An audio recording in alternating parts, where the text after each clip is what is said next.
Hi friends, welcome back to Jaya svantaillu అండి. ఈరోజు ఇడ్లీ చేస్తున్నానండి. చూసారా, మినపప్పు తీసుకున్నాను, గ్లాసు నానబెట్టుకుందాం.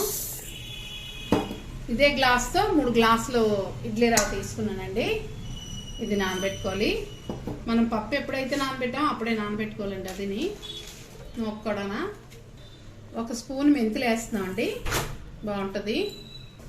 కడిగేసి నానబెట్టినప్పుడు మీకు చూపిస్తాను. ఇదిగోండి, కడిగేసుకున్నాం మనం ఇడ్లీకి. మినపప్పు ఇవి 3 గంటలు నానితే సరిపోద్దండి. మనం గ్రైండర్ చేసుకోవాలి.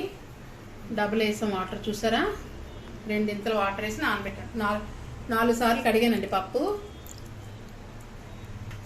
ఇదిగోండి, నోకు కూడా 4-5 సార్లు కడుక్కోవాలి బాగా.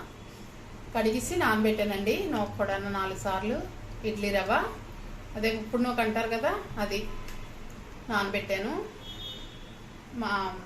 ఇది కూడా మనం రుబ్బు చేసిన వెంటనే ఈ నూక పిండిసి కలుపుకుంటామండి. రుబ్బులో కలుపుకుంటా ఇలా పిండిసి, అందుకని నానబెట్టాను. ఇలాగే నానబెట్టుకుంటే సాఫ్ట్గా ఇడ్లీ వస్తుందండి, మెత్తగాన. పప్పు చూసారా, నానిపోయింది. 3 గంటలు నానబెట్టాం. ఇలా అంటే మనకి తెలుస్తుందండి. చూసారా, ఇలా అంటే అవుతుంది. మనం ఇప్పుడు గ్రైండర్ చేసుకుందామండి. మనకి చూసారా, రుబ్బుకున్నామండి పప్పు.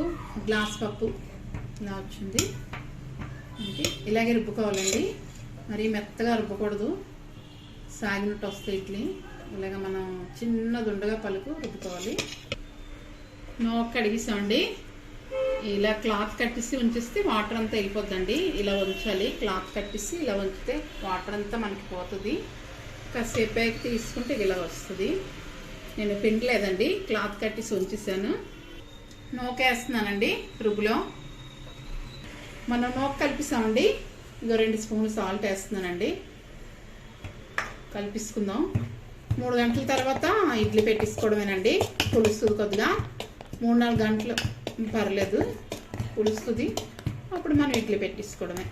చూడండి, మనకి 4 గంటలు ఇలాగా పులుస్తుంది.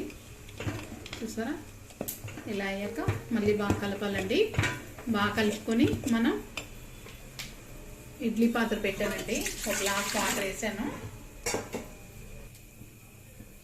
మనం ఆయిల్ అప్లై చేసుకుందామండి. రేకులకి మనకి బాగా వస్తాయి ఇడ్లీ. వాటర్ అయినా పర్లేదు, నేను ఆయిల్ అప్లై చేస్తున్నానండి.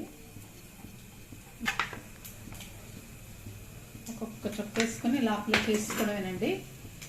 మనం ఇడ్లీ పెట్టుకుంటున్నామండి.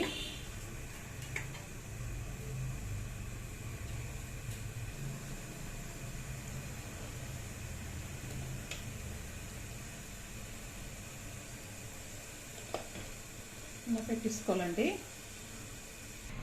పెడుతున్నామండి రేకు. మనకి ఈ కన్నాలు ఉన్నాయి కదండి, ఇక్కడికి మన ఇడ్లీ రావాలండి. అలా అయితే ఇడ్లీకి ఇడ్లీ టచ్ అవుతుంది అనమాట. చూసారా, అలా మనకి పెట్టుకోవాలి. ఒక 10 నిమిషాలు ఉడికొద్దండి. మూత పెట్టిస్తాను.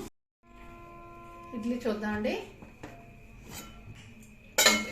చూసారా, మనకి ఇలా అంటే అనుకోకూడదు, ఉడికినట్టు అనమాట. ఇలా అంటే తీసుకుందాం అండి. ఆల్రెడీ ఒక రేట్ తీస్తాను.